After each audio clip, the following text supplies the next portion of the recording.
Hello, welcome to the Thermo Fisher Scientific Microarray Laboratory. The Microarray Lab is a laboratory that aims to analyze genes using microarrays. In this lab, genotyping, gene expressions, and chromosome copy number variations can be analyzed by using the products that can be applied to various applications. Instruments that can analyze cartridge-type arrays and plate-type arrays, respectively, are available. First, the Applied Biosystems Gene Chip Scanner 3000 system is an instrument that can analyze cartridge-type arrays. This instrument can be applied to various types of gene expression research, such as splicing variant analysis, exon screening, whole transcriptome analysis, regulatory mechanism research, and other applications. And it can be utilized for copy number variation analysis for testing chromosomal abnormalities in patients.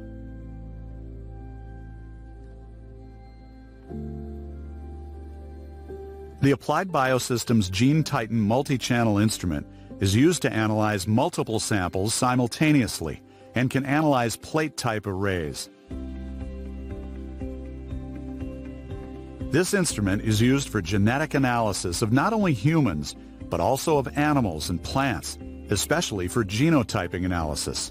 At least half of the steps in the experimental process are carried out through an automated system, enhancing accuracy and convenience for the users. In particular, it is effective in reducing costs and time by simultaneously analyzing a large number of specimens by using a variety of microarray formats. Various products have been made available for arrays used in the GeneTitan system for precision medicine and pharmacogenomics research. In particular, various countries, including the UK and US, are utilizing our products in genome research projects. In Korea, a customized genome chip designed by the Korea National Institute of Health is being utilized in Korea's National Genetic Analysis Project. Learn more about the Applied Biosystems microarray solutions at thermofisher.com/microarray.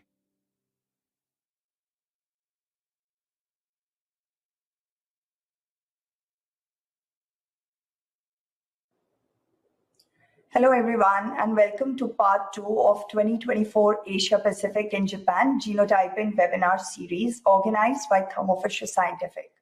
My name is Garima Sood. I'm APJ Regional Market Development Manager with GST Division of Thermo Fisher Scientific, and I'll be your host for today. Today's webinar will focus on microarray genotyping for breeding and conservation. Today we have with us two very esteemed speakers from different countries within Asia. Our first speaker is Dr. Peklan Chan.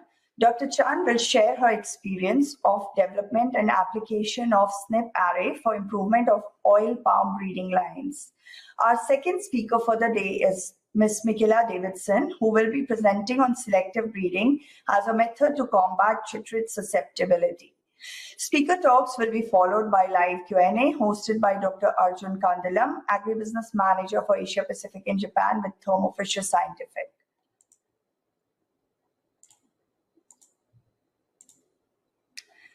Before we start the webinar, I would like to give you a quick overview of the virtual environment. On your left-hand side, your screen will see 5 icons: media player, presentation, presenters, Q&A, and marketing resources. You can add or remove a window in your view by clicking on these icons, and you can resize the windows as required. We encourage you to participate today by submitting any questions you may have during the presentation. To do so, simply type them into the Q&A box and click submit. We will answer the questions during the live Q&A session.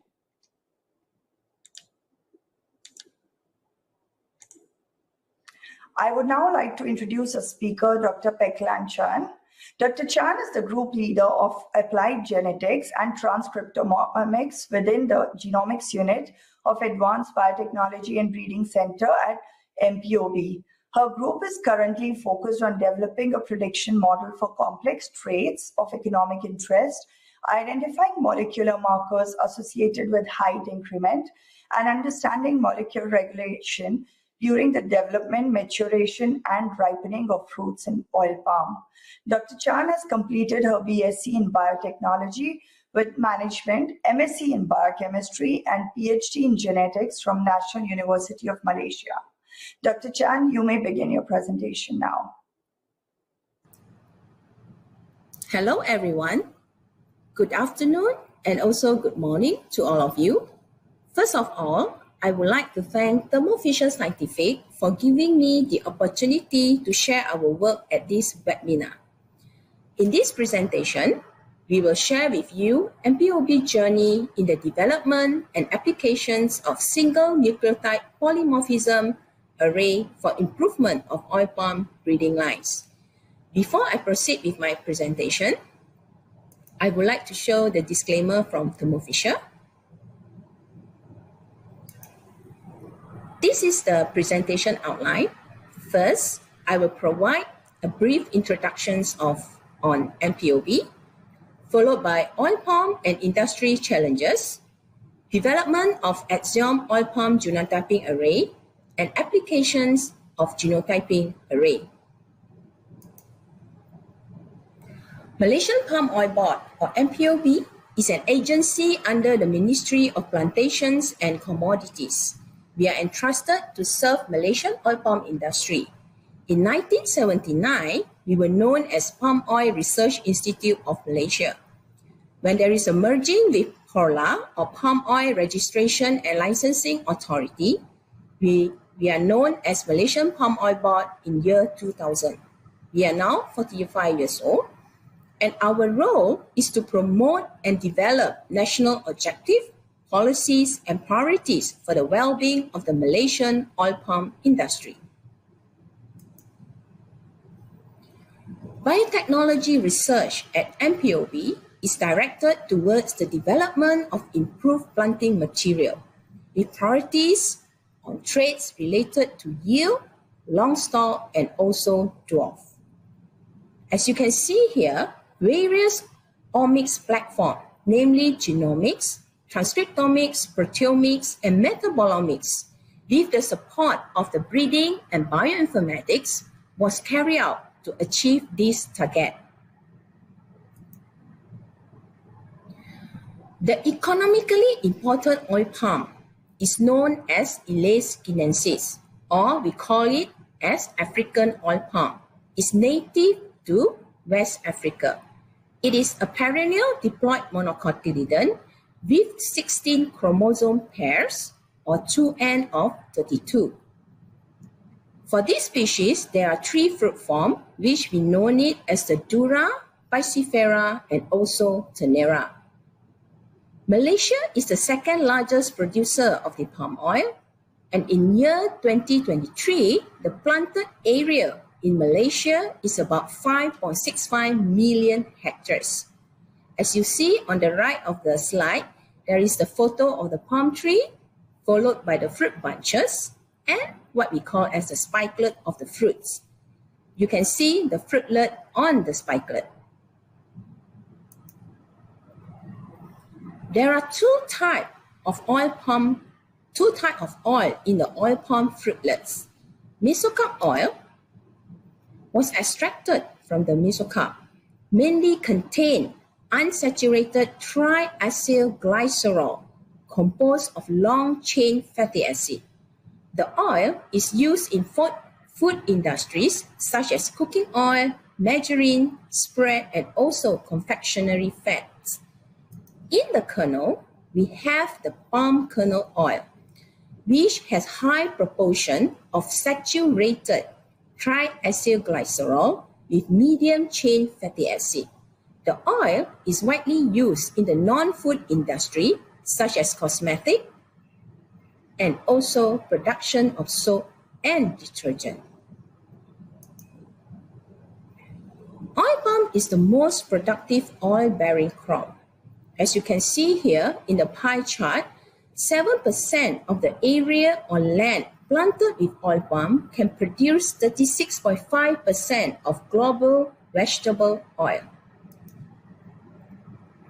In Malaysia, the national average of oil yield is stagnating at 3.9 tons per hectare per year. But if you look through the literature, the theoretical yield of oil palm is 18 tons per hectare per year.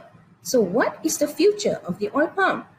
Therefore, our research was directed towards the productions of high-yielding planting material.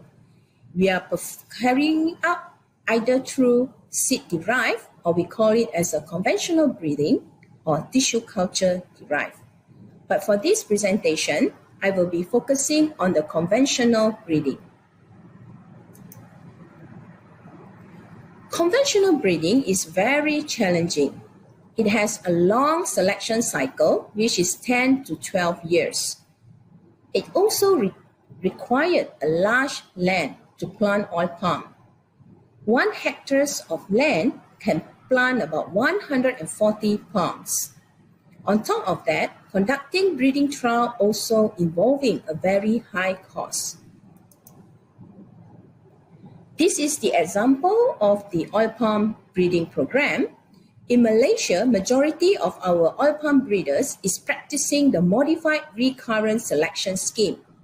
The first 10 years is required for evaluations of the parental palms, and another 10 years involve the progeny testing. With this in mind, to shorten the breeding cycle or selection, we started to look at the genetic markers. Similar to other crops, we started our journey using AFLP, or Amplified Fragment Length Polymorphism, followed by Restriction Fragment Length Polymorphism, or RFLP, and Simple Sequence Repeat, or SSR. But in 2013, oil palm genome was decoded, and since then, we are focusing on single nucleotide polymorphism. But an important note that I would like to make here is that marker-assisted breeding only complement. It will not or does not replace breeding. I would like to share with you the information of our decoded genome in 2013. We have sequenced and released the Elase guinensis and also the Elase olifera genome. The Elase guinensis genome is 1.8 gigabases, and the Elase olifera that we publish in this journal is the draft genome. Using the assembled sequence and also the transcriptome data, we were able to predict 34,000 genes. And in this genome, there are more than 57% of repetitive elements. For further information, you can refer to our publications in the Nature. And for the genome data, you can access it at our Genome Survey portal. On top of that, we have also have the largest collections of Elase guinensis germplasm, which was maintained in the form of a field gene bank. Through government-to-government effort from 1973 to 1994, our breeders have collected germplasm from 11 countries in Africa. Our breeders then brought back the seed, germinated it, and planted the seedling at one of the MPOB research stations, which located on the southern part of Malaysia.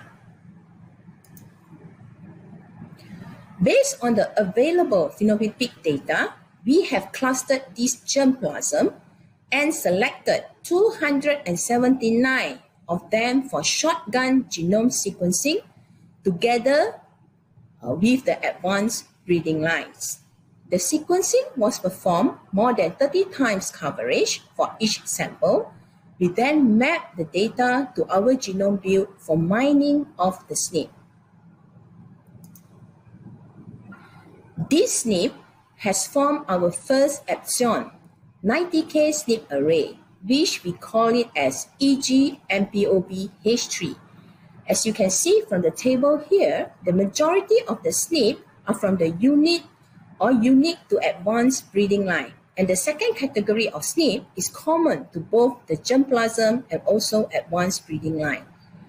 On top of that, we also added in new markers represented by the red dots in the chart at the side to fill in the gaps in each chromosome. For the evaluation of this array, we have hybridized the array with 480 palms from a broad genetic background. We have 6 crosses from the advanced cross with germplasm, 10 crosses from advanced cross with advanced, and 6 crosses from germplasm crossed with germplasm. The results showed that the average cluster core rate is more than 99%, and 80% of the markers are under the poly high resolution category. Based on the genotyping data generated from the 90K array, we have shortlisted SNP for the design of our 50K SNP array, which we call it as MPOB EG50. As you can see here from the table, we have 64,000 of SNP from the poly high resolution, and we have also included some other SNP for trait of interest, such as height-related genes. For the polymorphic markers, it was selected based on 100 kb block or window across the 16 pseudochromosome of oil palm. For the evaluation of this array, we have hybridized the array with 1,920 palms from a broad genetic background as well. We have some palms from germplasm, Dura cross with Piscifera crosses, and also some self-cross.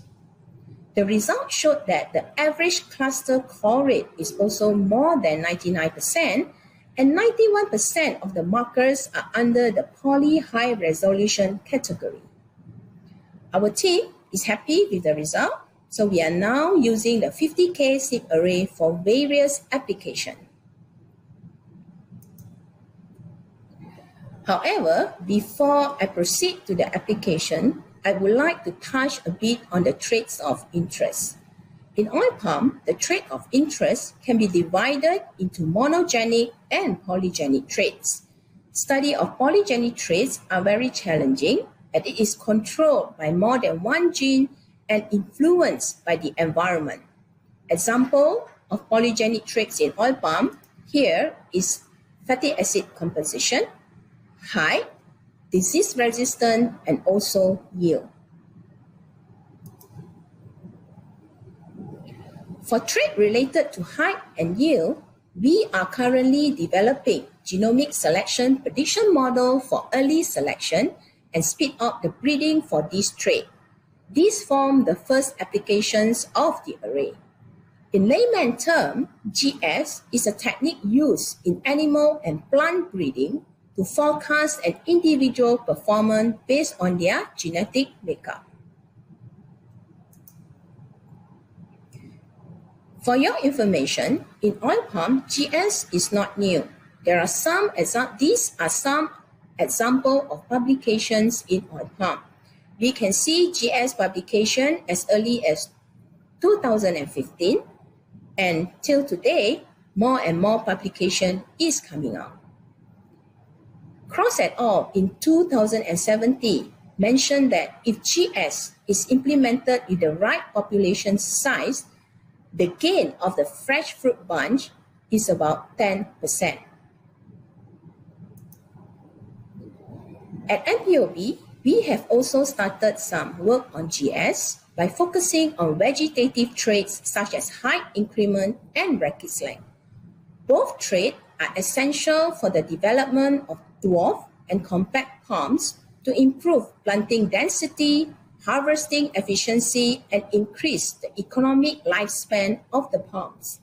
To date, we have evaluated few models for genomic prediction, such as RR-BLURB, Bayesian, and also machine learning. And manuscript is being drafted for this particular achievement. We are now evaluating the GS prediction model in another biparental crosses that consists of D-type P populations palm. These palms were currently genotyped with MPOB EG50 SNP array. With the availability of the genotypic and phenotypic data, we will develop models to select palms with reasonable yield and slower height increment. For this biparental D-type cross, we have identified another set of palms to validate the models. Moving forward, we will genotype this palm using the same 50K SNP array. We will put it through the prediction model, and the palm for the next cycle will be selected based on the genomic estimated breeding value. The second application for the SNP array is for germplasm conservation. As presented earlier, MPOB has the largest collections of Elis guineensis germplasm. The palm now is standing in the field and is about 30 to 51 years old. So the palm is really tall. On top of that, we also have the germplasm collection for another species of oil palm, which is Elis oleifera, or the American oil palm. These samples were collected in year 1982 to 2006 from South America continent. This is the example of how we use SNP markers to characterize the Elis oleifera germplasm.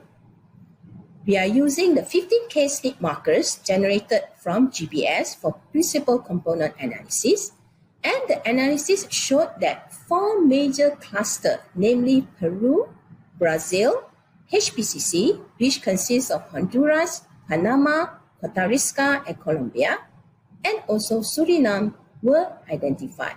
For further information on this study, you can refer to the our publication in the Plant Science. For Elis guineensis germplasm, the palms are now very tall, and maintenance costs for the field gene bank, such as land, labor, and fertilizer, are not cheap. Therefore, breeding team is now in the process of selecting core collection for conservation, which means we are selecting individual palms that represent maximal genetic diversity. To date, a total of 4,000 spear leaf has been collected, DNA extracted, and we are hybridizing it to the 50K SNP array. With the availability of the data, we'll be able to select palms for the core collection. In a nutshell, after the discovery of the SNP, we have built 2 different oil palm SNP arrays. We started off with the 90K SNP array, followed by the 50K SNP array. We are now using the 50K SNP array for various applications, such as genome-wide association study, genetic mapping, and also genomic selection. We are using this platform to screen through our advanced breeding line and also germplasm with the hope of finding markers that we could use for molecular assisted breeding. These markers can be used for selections or development of the improved planting materials for oil palm. For all stages of the research, from collections of oil palm samples to design of axiom genotyping array and applications of axiom genotyping array, these are the people that we would like to thank. With this, I end my presentation. Thank you for listening.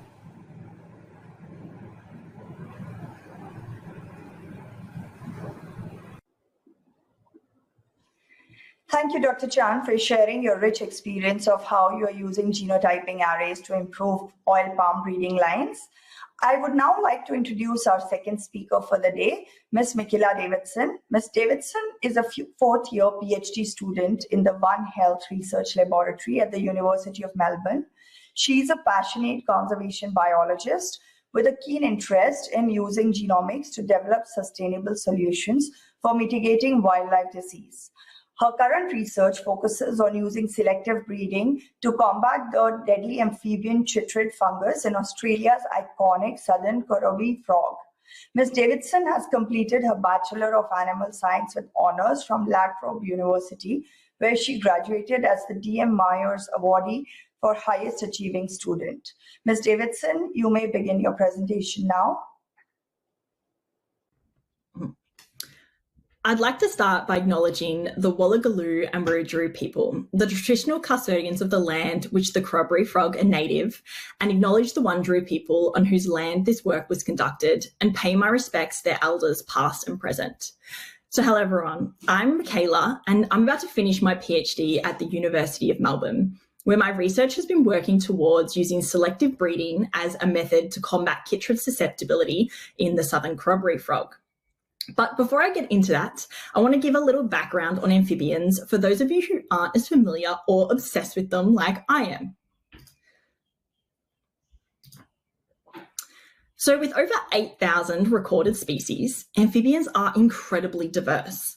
They live on all continents except Antarctica, and you can find them in every kind of biome, from forests and grasslands, marine, deserts, and even alpine environments. There are three orders of amphibians which encompass this diversity. There are frogs, pictured here, which are characterised by a loss of their tail, salamanders, which possess a tail, and caecilians, which are limbless. Now, I could talk all day about just how amazing I think amphibians are, but in all seriousness, they're also really important. You see, they play essential roles in our ecosystem as both predator and prey. They are a key indicator of a healthy terrestrial and aquatic landscape. But unfortunately, amphibians are the most threatened class of vertebrate in the world. As of 2022, 41% of species globally were listed as threatened. That is, they are either critically endangered, or vulnerable. And there are several contributing factors which have landed amphibians in this situation. However, it's important to note that in most cases, these threats are not occurring in isolation, but they're often compounded. And we can categorise these into three main threat groups. There's habitat loss and degradation, climate change, and diseases. Now, while all of these threats deserve attention and action, I'm going to be talking about diseases. Well, one disease. Batrachochytrium dendrobatitis, affectionately known as the amphibian chytrid fungus because Batrachochytrium dendrobatitis is a mouthful. So the amphibian chytrid fungus is the most devastating wildlife disease that has ever been recorded. As it stands, it has caused the extinction of over 90 species worldwide, and hundreds more are directly threatened by it. So it is a highly virulent intracellular pathogen of amphibian skin. And while it's been detected on other animals, it has only been associated with mortality in amphibians. And as it stands, we believe chytrid originated from the Korean peninsula. But unfortunately, due to global movement and trade, it can now be found anywhere that amphibians are found. And it is an incredible parasite with the ability to persist as a free-living fungus in the environment or on a host. It is almost impossible to remove from an environment once it's established, making environmental eradication highly unlikely. Now, we could talk a lot about the chytrid fungus, but the important thing to note is that despite over 2 decades of research, we still have no successful method to control it in wild populations.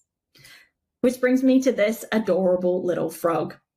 So traditionally known as Gaiac, the southern Kurrabi frog is a small, range-restricted alpine species that is endemic to these sphagnum bogs in Mount Kosciuszko National Park in Australia. And back in the mid-1900s, there used to be a pretty prolific species in the park. Legend even had it that people used to collect them off the side of the road to sell as fishing bait. But in the 1970s, chytrid was introduced to Australia, and this began their declines. Now, unlike some species which were completely wiped out within a couple of years of chytrid being introduced, the Kurrabi frog's decline was relatively slow. But by the time they were listed as critically endangered in 2004, they were at imminent risk of extinction. So to try and mitigate this, animals were collected from the remaining wild source populations and brought into captivity to establish captive breeding and assurance colonies. And these have been very successful.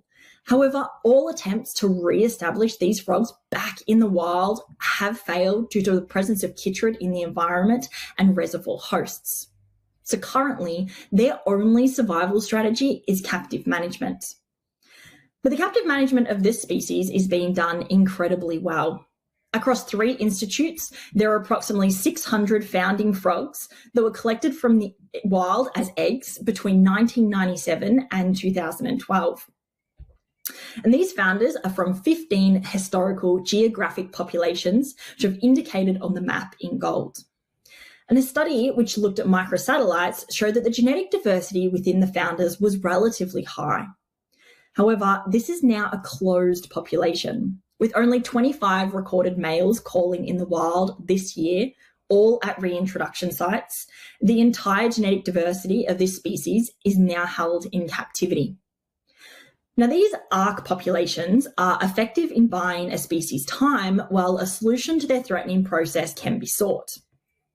But with an ageing founding population and no solution to the chytrid problem in sight, this species is either bound for extinction or will remain in a closed captive population.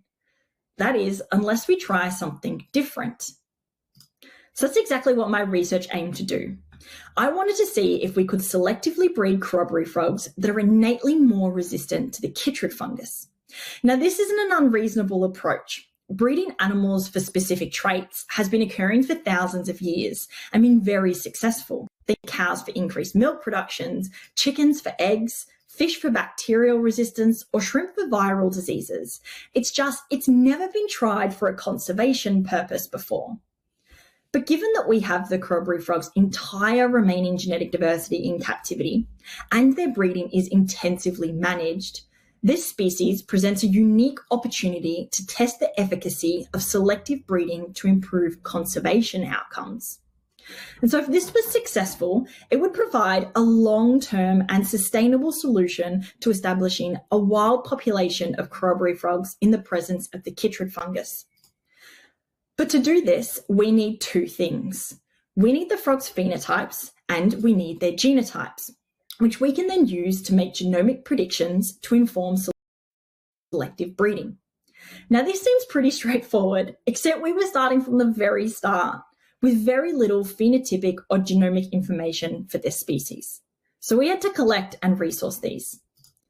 So I did this through experimental chytrid exposures. So using just under 1,000 juvenile captive bred F1 southern corroboree frogs, I exposed them over 3 replicate 14-week chytrid experiments. And our aim here was to identify phenotypic variation in response to disease. So the 2 main traits we were measuring were their survival and their infection loads. And as you can see, we saw variation across the 3 experiments in the number of frogs which survived and the number of frogs which were infected. So looking at these traits a little closer, we have their survival across the 3 experiments plotted on the top and their linear transformed infection loads plotted on the bottom. And the important thing to note here, and what I find most interesting, is that we had around 1/3 of our frogs never test positive. That is, they were exposed to chytrid and tested negative for 14 weeks to the end of the experiment. And so for a critically endangered, highly susceptible species such as the corroboree frog, this was pretty surprising. But it actually replicated the disease dynamic that we saw in the wild before their populations crashed. Now, I've just managed to wrap up about 3 years of work into 2 slides, but this survival and infection data was the phenotypic information we needed to move forward with our genomic predictions. So next, we needed our genotypes. Now, as the goal of this project was to identify targets for selective breeding, we chose to use a SNP array for our genotyping. And an array seemed like a best approach for this for a few reasons. Firstly, the corroboree frog's genome is very large at 8.8 gigabases and it has high repetitive content. We also had a very large starting data set of around 1,000 frogs. And as we were investigating the potential of selective breeding, we wanted a method that was not only repeatable across samples, but also across generations. So I set about designing a custom 50K SNP array for the southern corroboree frog. So in order to design a custom array, you need a list of predetermined targets. So to identify variants, we use whole genome sequencing on 23 found in frogs, which represent 10 of the 15 historical corroboree frog populations. And so after receiving this data, I cleaned it and aligned it to the corroboree frog genome, which was kindly sequenced and assembled by the Vertebrate Genomes Project for us. I then called variants using BCF tools, and this resulted in 46 million putative SNPs being identified. So I took these SNPs and I filtered them. Now, I'm not going to go into all the filtering steps because I know it can be a little bit boring, but the key takeaway is that we started with 46 million SNPs and narrowed these down based on certain quality criterion that they needed to meet in order to be retained. And then with the help of the Thermo Fisher bioinformatics team, the final SNPs were selected and the array went into manufacturing. And the result? The first custom SNP array for any amphibian.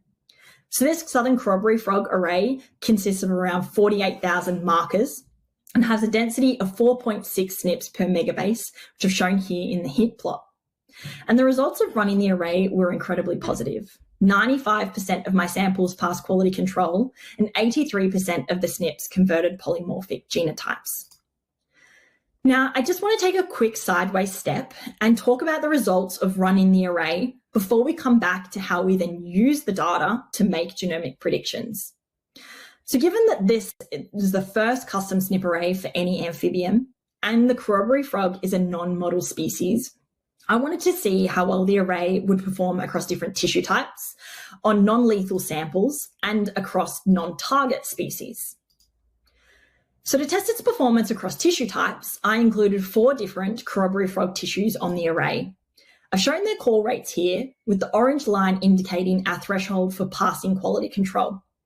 And what we found was there was a significant difference in the call rate between head and toe and head and liver samples. However, this difference is likely due to unequal sample sizes and a few poor performing outliers. And as well as including these well-preserved and freshly collected tissues, I also included what I like to call the miscellaneous lab tissues. So these were the tissues at the back of the freezer or on a random shelf in the lab that may or may not have been labelled very well, giving me very little indication about anything of their collection or preservation history, except they were labelled with a PSCO, indicating that they should have been from a southern corroboree frog. And what was awesome about these tissues was that only 1 out of 118 samples failed. So this shows incredible promise for the array's use across degraded samples such as museum specimens. So next, I wanted to look at non-lethal samples. Now this is important ethically, as to get the tissue required from juvenile frogs for sequencing, our samples were lethal. And this is because juvenile corroboree frogs are really small. So pictured here is me swabbing one of them. And I can promise you, my hands are not that big. The frogs are just very, very small. So I wanted to see how well the array would perform using non-lethal skin and buccal swabs. Now, swabs have been used in the past for amphibians with varying success, mainly due to contamination on the skin and insufficient DNA collection. So for this, I took 5 skin and 5 buccal swabs from the same frogs which also had tissue sequenced on the array. And here are their call rates. And unfortunately, while all of the skin swabs failed, our buccal swabs fell just below that call rate threshold. But they are a super promising method because the DNA concentration on these swabs was less than 1 nanogram per microliter. So if we could improve our swabbing technique, as well as refine the DNA extraction method of the swabs, buccal swabs could be a viable method for genotyping this critically endangered species. And finally, I wanted to see how well the array would cross-amplify different species. Now, the transferability of SNPs is highly dependent on species divergence. So I ran 3 other species on the array, each with varying degrees of taxonomic relatedness to the corroboree frog. So starting with their closest relative, we have the Corroboree frog's sister taxa, Pseudophrony pangallii. We then have a more distant related Pseudophrony bibroni, and Carinia signifera, a frog in the same Myobatrachid family. And running these three species alongside the Corroboree frog resulted in 21,000 polymorphic SNPs being amplified. Now, this decrease in polymorphic SNPs is what you would expect due to the cross-transferability in SNPs. However, there were a couple other differences here that contribute to the low call rate seen. Particularly, the number of samples can influence call rates. And here I only had 6 tissue samples of each species, and they were all different tissue types and preservation methods. Of particular note is that Pseudophrony pangallii samples, our sister taxa to the Corroboree frog, shown in yellow in the plot, were formalin fixed. So there's still a little bit of work to be done here to determine how useful the array is across other closely related species, but so far it's showing pretty promising outcomes. So jumping back over to using these results, we now have the genotypes of those 971 F1 animals. But before we can use them to make genomic predictions, we need to check a few things. We first needed to see if there was any population structuring in case some animals or families needed to be treated as genetic outliers. And I also wanted to look at the patterns of linkage disequilibrium, as this can determine statistical power and accuracies in genomic studies. So to look at population structuring, we used PCA, which showed that axis 1 and 2 explain approximately 15% of the genetic variation within these animals. DAPC and structure plots also indicated that there was no major population substructuring within the F1 frogs. And now this is actually what we would expect to see, as the breeding design of these frogs is based on a maximum avoidance of inbreeding groups, which crosses males and females from different subpopulations. So moving forward, we're treating them as one population. And for our linkage disequilibrium analysis, we looked at SNPs across the 12 chromosomes, which showed an average LD of 0.6 and an intermarker distance of 216 kb. And as you can see here in the plot, the LD decay shown in orange is very slow, not reaching background levels until around 900 kilobases. So this indicates that we would need approximately 11,000 SNPs to make accurate genomic predictions in this species. So this was great news, as we have triple the number of SNPs on this array, making it a very powerful tool for genomic selection in the Corroboree frog. And so now we have our genotypes of the frogs, and we know we have sufficient SNPs to make accurate predictions. We can put this data together with the previously mentioned phenotypes to make our predictions. So the first thing I did was to calculate the heritability of traits. Now, this is important because if we want to implement a breeding program, then the trait we select for must be heritable. If it's not, then breeding will not cause any additive change to that trait. So in total, I measured several life history and morphometric traits, but for simplicity, I'm just going to show the results of survival, which was measured in days, as this is what we were really interested in: survival when exposed to the amphibian chytrid fungus and how we could improve this in the Corroboree frog. And thankfully, survival in this species is heritable, with a heritability of around 20%. And now, while this is what we could term low heritability, it is still heritable. It just means that progress will not be as fast as we would have liked it to be. So having established that survival is a heritable trait, we next wanted to determine the genetic architecture of this trait, so we conducted a genome-wide association analysis. Now, GWASs allow you to identify genomic variants that are statistically associated with a measured phenotype. And what you're hoping for is there will be one gene that has a major effect on your phenotype, and you get a nice big peak in your plot. But disappointingly, but not surprising, is that there were no SNPs of major effect on survival. What we see here instead is many SNPs with minor effects. So the trait is polygenic, meaning survival when exposed to the chytrid is controlled by many genes. And this makes sense because if there was a gene of major effect contributing to their survival, it's likely that it would have become fixed in the population, and corroboree frogs wouldn't be in the dire situation that they are in now. But because survival is a polygenic heritable trait, selective breeding is a viable method to make immediate improvements to survival in their species. So to test this, I modeled different selective breeding strategies. Now, these models can take into account the number of animals or matings, the relatedness of individuals, and the goal of your selection. So the three main selection goals I wanted to look at were to minimize inbreeding, to maximize genetic gains, which is our survival, and an optimized contribution approach, which tries to balance inbreeding with genetic gains. And I align these models as realistically as possible with the biology of this species, only allowing females to contribute once per breeding season, whereas males could breed up to 3 times. And I used 200 frogs, as this is the approximate number of F1 that we have in each breeding colony.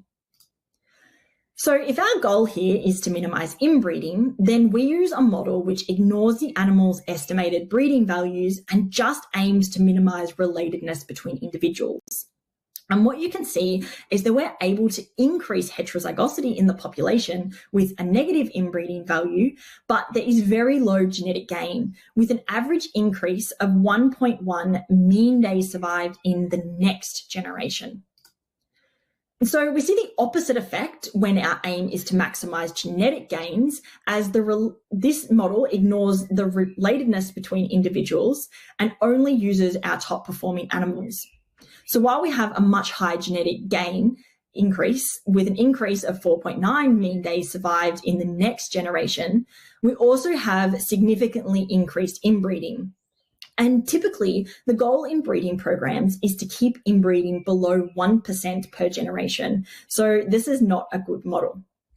But it brings us to our optimized contribution approach, which tries to balance inbreeding with genetic gains. And the takeaway from this is that we can achieve a level of genetic gain not too dissimilar from our maximum gains model, but also balance inbreeding below that target of 1%. So what does this realistically mean for corroboree frogs? Well, the current generation has an average survival time of 77 days when exposed to the chytrid fungus in a laboratory setting. So if we were to apply an optimized selection approach to their breeding, then we can increase the mean survival time to 82 days in the next generation. So in theory, with each generation, this increases, increasing the frog's ability to survive infection. So this work provides us with the first real evidence that applying a selective breeding approach to the captive southern corroboree frog population could result in tangible outcomes to improve their conservation. The first real hope this species has had in a long time. However, this project still has a long way to go. My PhD was just the beginning, but my research shows us that selective breeding is a viable method. So the next steps are to cross-validate our results using different prediction models. We then need to determine if our prediction actually results in realized gains. And additionally, we need to check if our laboratory results translate into the field. And finally, for this talk, but not for this project, is that we need to continue monitoring and assessing traits to ensure that there's no negative outcomes of selection. And so with that, I'd really like to thank all the people and organisations directly and indirectly involved in this project, as well as Thermo Fisher for inviting me here to present my PhD research, and for you all listening today. So thank you. Thank you very much, Ms. Davidson, for your insightful presentation. It was indeed a great learning session. I would now like to invite Dr. Arjun Kandalam to host the live Q&A for us. Thank you, Garima. Hi, everyone. Thank you for joining us for today's webinar. I would now like to begin the live Q&A session. We have some interesting questions here. I think there is a question about the oil palm breeding. So I think this is for Dr. Chan. So for routine applications of genomic selection in oil palm breeding, is there any plan to reduce the number of SNP markers in future? Thank you, Dr. Arjun. Regarding the reductions of the markers, As it is now, we are using the 50K SNP array. For sure, for the routine applications in the oil palm breeding, we will further reduce the number. But at the moment, which platform we are going to use after this, it will actually depending on the final numbers of markers that we will get through our analysis of the current data. Yeah. Well, thank you for answering, taking that question. Yes. I also see a question regarding the wildlife species. I think this is for Ms. Michaela. The question is, what advantages did you see in using a custom array for a non-model species like the southern corroboree frog, and how transferable are these insights to other species? Yeah, using an array for a corroboree frog specifically when we're talking about amphibians is really beneficial because whole genome sequencing for amphibians is incredibly expensive because of how large their genomes are.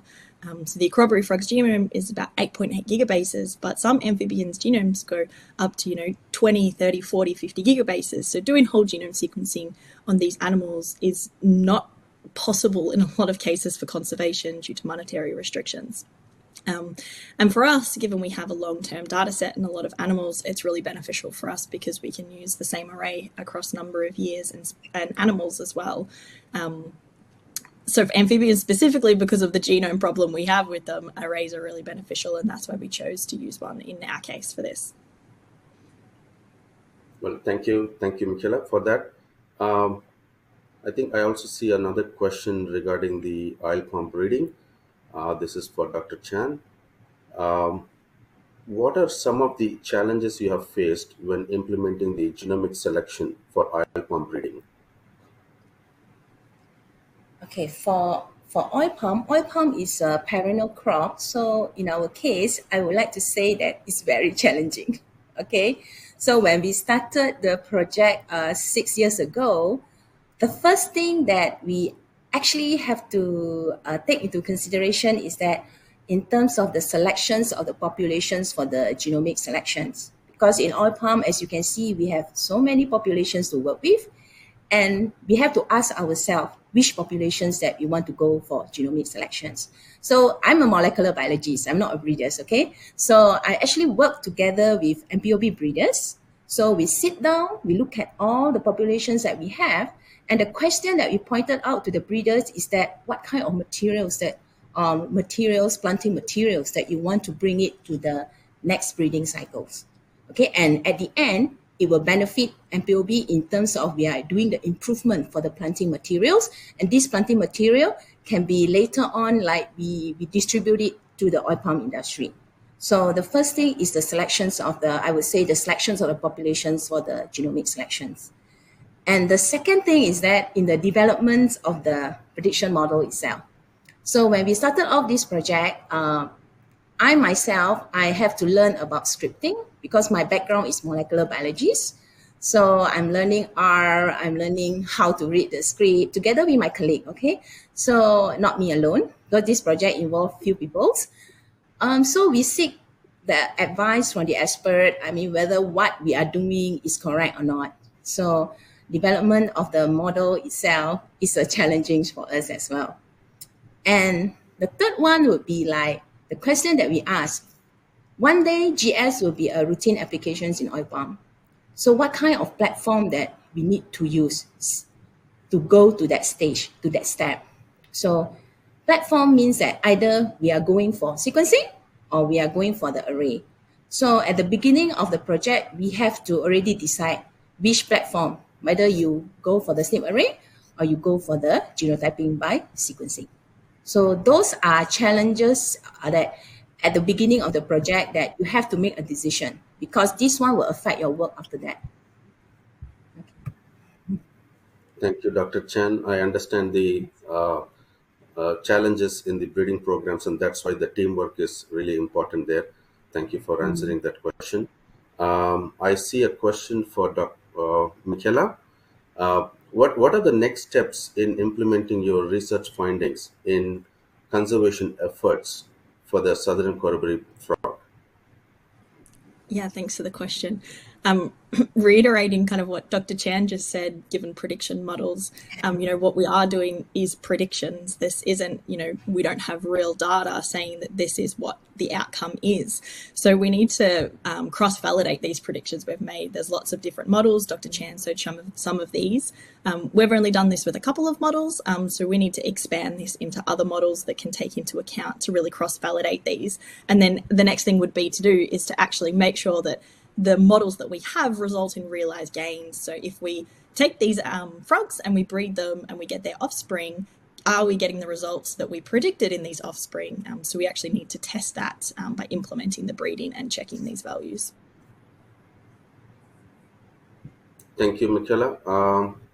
I also see a question to Michaela. The question is, any particular GWAS package you recommend for the survival data? Yeah. So one of the easier ones to use is ASReml GWAS. That's the one that I showed here. And the first one that we used for this, it is a package you need to purchase, but it does a lot of this survival work in it, and it's quite good. You can do GBLUPs in it, so you can do a couple of other predictions in it. So yeah, it's ASReml. And their help is also quite good. They offer good help instructions, and you can contact them for help, which is always good as a bioinformatician when you get stuck.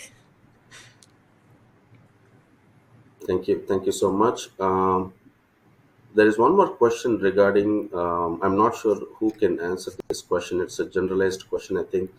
How efficient the arrays which are developed from one geographical region and want to use for another geographical region? I mean, can we use the array developed for one particular region to other region? That's a question.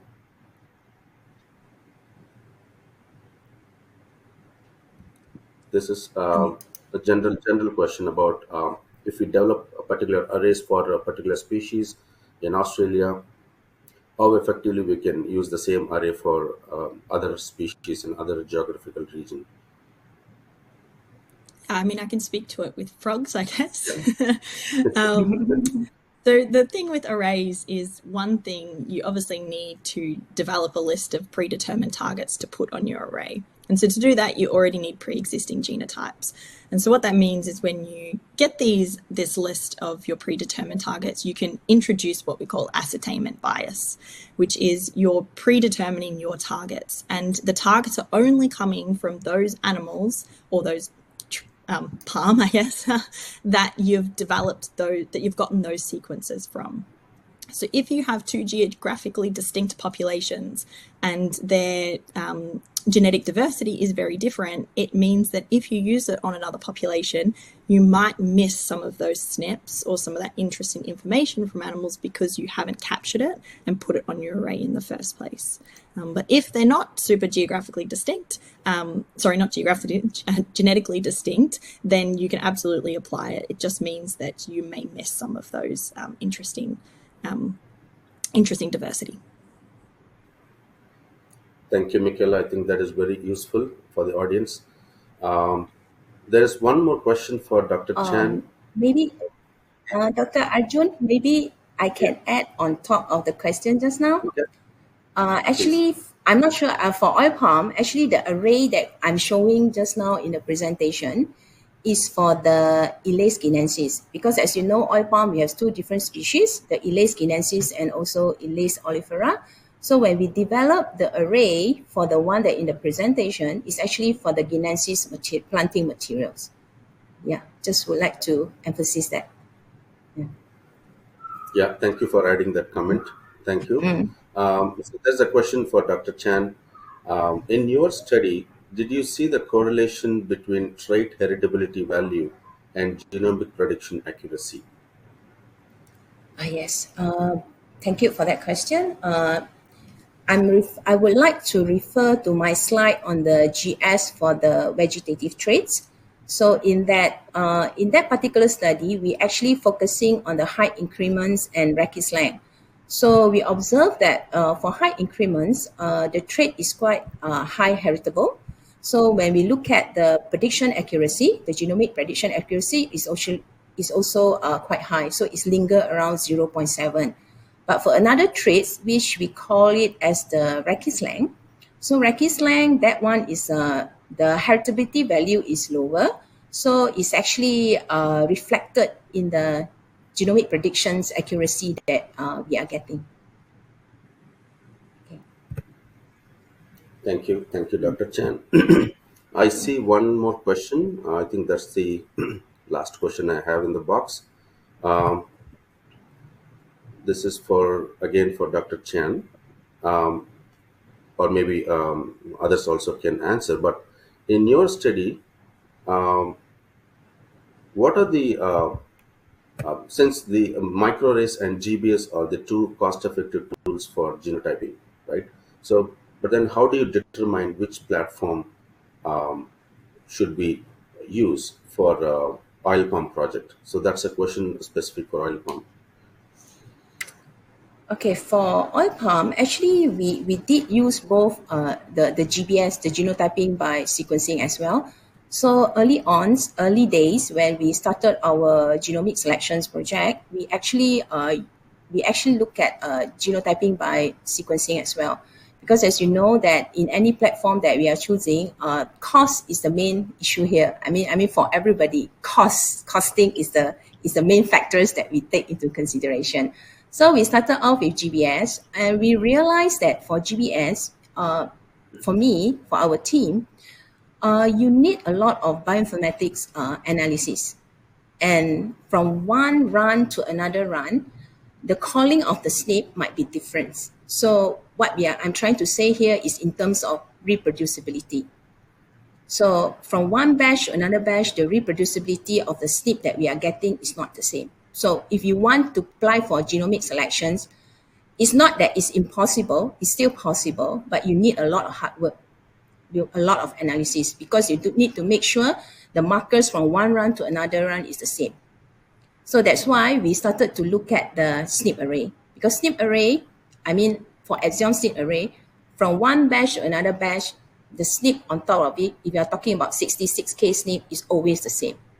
Okay, so it's reproducibility of the SNP that we are looking at. So in our project, especially the genomic selections, because at the end we need to use the marker effect, so we will prefer a platform that can give you a reproducibility of the SNP from one batch to another batch. Thank you, Dr. Chan. I just see another question coming up for Dr. Chan again. Could you please elaborate on the machine learning approach of GWAS study? What is the reasonable sample size and what are the challenges? I would say this one will be on the genomic selections, right? Because the machine learning approach that we showed just now is for our genomic selection study. Okay, so this one, we actually, for the genomic selections, in our case, we think that based on our study, the reasonable sample size that we are working with is around 300 samples. And the challenges is that machine learning analysis is not so straightforward, because now we are thinking of that developing the model that with the machine learning is a challenging thing, and now to bring it to the next validation step, that is another challenge. So now we are learning also how to bring whatever models that we see during the development to validate in the next generation. I hope I answered the question. Thank you. That was really interesting. I think it's really useful for the audience who are asking questions in the chat box. So there is one question about the Axiom SNP arrays. Could you please tell us why you chose Axiom SNP arrays over other technologies like a low-pass sequencing or other microarray platforms for different applications such as germplasm conservation, genomic selection, and trait prediction? Dr. Chan. Okay, I think in my slide just now, in the summary, I actually put something on the cost and reproducibility, but I think I forgot to elaborate about it. Okay, so when we select in the process of selecting uh, the the suitable platform for our studies, actually we take into considerations two things. One is the reproducibility, like I mentioned just now, and another thing, another factors that we consider is on the cost. Okay, so I think everyone here will know that when you look at for the SNP array, actually Axiom actually offer a very reasonable price. So for the 50K arrays that we are using now with a reasonable price, and then when you hybridize your samples on top of it, I mean correct population on it, you can use it for multiple studies. Like our case, we can use it for genetic mapping for the same populations. You can use it for genetic mapping. You can use it for the GWAS. You can also use it for the genomic selections. So when we're talking about cost, you have to put all this together to justify the cost. And the reproducibility is the main important things as well, because for GWAS or especially for the genomic selection, like I mentioned just now, when we want to validate in the next generations, means that when we have another new crosses coming in, we prefer to have the same markers that go to the using the same markers for the validation step. Okay, that's all, Dr. Arjun. Thank you. Thank you, Dr. Chan. I think I don't see any further questions. Let me wrap up this session. Thank you very much for your time today, Dr. Chan, Michaela. On behalf of Thermo Fisher Scientific, I would also like to thank all the attendees for joining today's session. And if you have any questions, please do reach out to us. Until next time, have a good day.